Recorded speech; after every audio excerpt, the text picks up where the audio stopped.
자, 이 건물 지금 보면 이렇게 낮은 기단 위에 있지만 실제 내부는 요 높이의 마루가 놓이게 되고 그 아래에만큼 바람이 그 공기가 통할 수 있는 통기구를 상당히 높은 높이까지 만들어서 내부의 습기를 제거할 수 있는 방식이 되어 있고 또 요 높이까지는 지금 화방벽이라고 부르는데 이제 그 화재를 예방할 수 있는 벽으로 쌓고.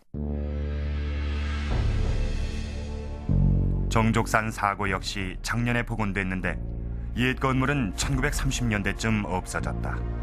조선 고적도보의 사진을 보면 옛 모양 그대로 복원된 것을 알 수 있다.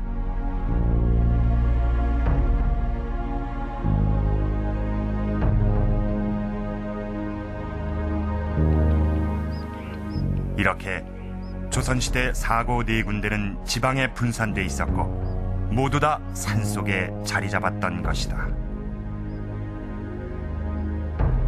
지금 보시는 이곳은 18세기 중엽에 만들어진 해동지도입니다. 사고가 있었던 그 지방의 지도를 한번 보도록 하겠습니다.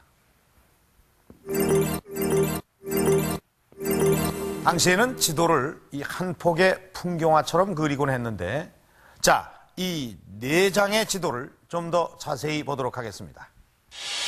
이것은 강화지도인데 남쪽 정족산성 안에 사고 건물과 명칭이 뚜렷하게 표시되어 있고 그 옆에 전등사도 있습니다.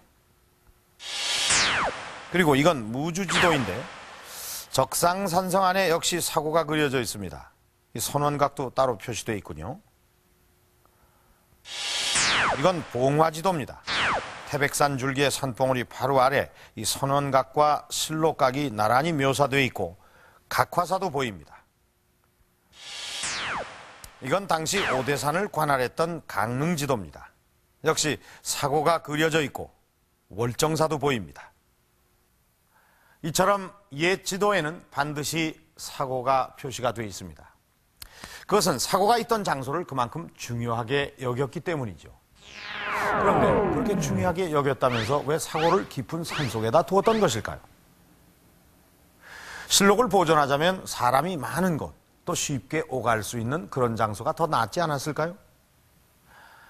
실제로 조선 전기에는 그랬습니다. 이 임진왜란이 있기 이전에는 이 한양의 춘추관 외에 전주, 충주, 또 성주, 읍성 안에 있었습니다. 그것은 다 교통의 요지로 아주 큰 고을들이었습니다.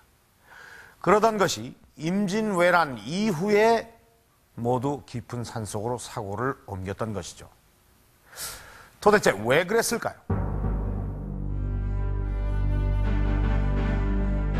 조선 전기인 세조 때 양성진은 사고를 산속으로 옮기자고 건의한다.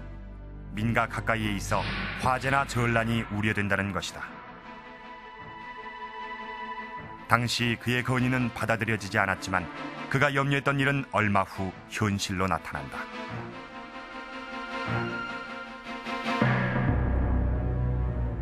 중종 때인 1538년 성주 사고에 불이 나 실록이 전부 불타버린 것이다.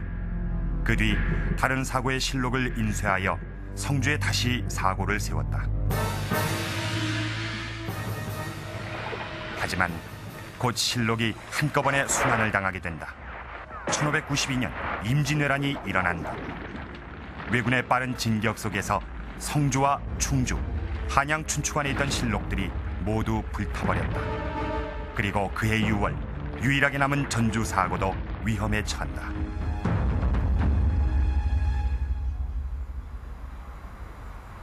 전주는 조선 왕실의 본관, 태조 이성계의 영정이 조선 초부터 모셔져 있었는데 이곳이 경기전이다.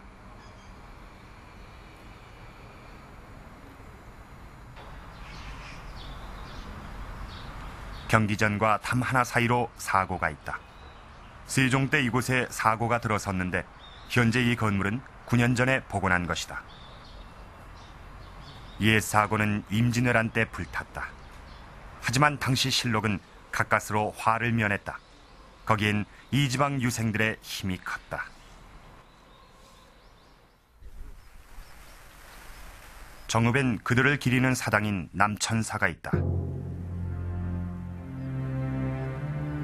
당시 실록을 구해낸 장본인은 손옥록과 안의. 그들은 민간 유생들로 왜군이 들이닥친다는 소식을 접하자 실록과 태조 영정을 급히 대피시켰다.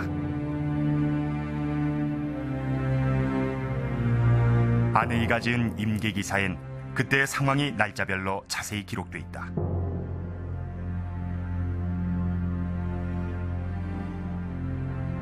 (6월 22일) 안의와 손옥록은 실록을 내장산 은봉암으로 옮긴다.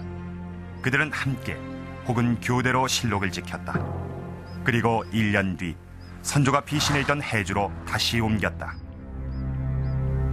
그나마 전주사고본의 실록이 남을 수 있었던 것은 바로 이제 그 사고를 여러 군데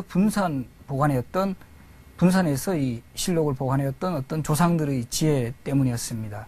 그래서 전주사고본의 실록이 임진왜란이라는 어떤 그 국난기에 유일하게 남을 수 있었고, 또 전쟁이라는 특수한 상황에 직면해서 이 전주사고본의 실록을 이 깊은 산속, 즉 내장산과 같은 곳에 이 보관을 했습니다. 전쟁이 끝난 후에 이 유일하게 남은 전주사고본의 실록은 다시 여러 군데에 보관해야 한다는 의견이 제시가 되었고, 이러한 의견에 따라서 이 여러 군데에 다시 보관하려는 그 방법이 진행이 됩니다. 당시 비변사에선 사고는 인적이 닿지 않는 험준한 곳에 설치해야 한다고 의견을 내놓았다. 논의 끝에 만이산과 묘향산, 태백산, 오대산이 새로운 사고지로 선정됐다. 사고가 완성되고 실록이 모셔진 건 선조 39년. 기록엔 이 일이 국가사업 중 큰 규모여서 포상도 따랐다고 한다. 그만큼 사고 건립은 중차대했던 것이다. 그 뒤 묘양산 사고에 있던 실록은 후금의 위협 때문에 인조 때 적상산 사고로 옮겼다. 그리고 만이산 사고는 불이나 현종 때 정족산으로 옮겼다. 험준한 산속은 전쟁이 나도 적이 침입할 수 있는 길이 아니고, 또 적이 그 위치를 쉽게 파악할 수 없는 곳이기도 합니다. 그리고 이 민가로부터 멀리 떨어져 있기 때문에 화재와 같은 사고에서도 훨씬 안전한 지역이기도 했습니다. 그리고 무엇보다 더 중요한 것은 당시의 사람들은 어떤 도서의 점검이라든가 열람과 같은 것은 훨씬 그 산속은 불편했을 것입니다. 그러나 그런 불편함을 감수하고서라도 이 산속에 보관하는 것이 이 자료의 어떤 보존이라든가 관리에는 훨씬 유리하다고 판단했기 때문에 이런 그 불편함을 기꺼이 감수하고 바로 이 깊은 산속에 자료를 보관했던 것입니다. 산중의 사고를 정하면서 장소물색에도 신중을 기했던 것으로 보인다. 기록엔 해당 지역의 관찰사가 직접 지형을 살피기도 했다고 한다. 풍수를 잘 아는 직관과 함께 오대산 사고의 주변 지세를 살펴봤다. 저 우측 저기가 그러니까 이제 추산이 되는 거예요. 그게 중간에 내려와서는 사방으로 부드러운 산능선이 병풍처럼 겹겹이 감싸고 있다. 그리고 그 안쪽 아늑한 곳에 사고가 자리 잡고 있다. 잘 감싸줬습니다. 또한 오대산을 보면 월정사와 사고, 부처의 사리가 모셔져 있는 정멸보궁은 일직선상에 있다. 사명대사는 이곳을 삼재, 즉 물, 불, 바람의 재앙이 미치지 않는 곳으로 꼽았다고 한다.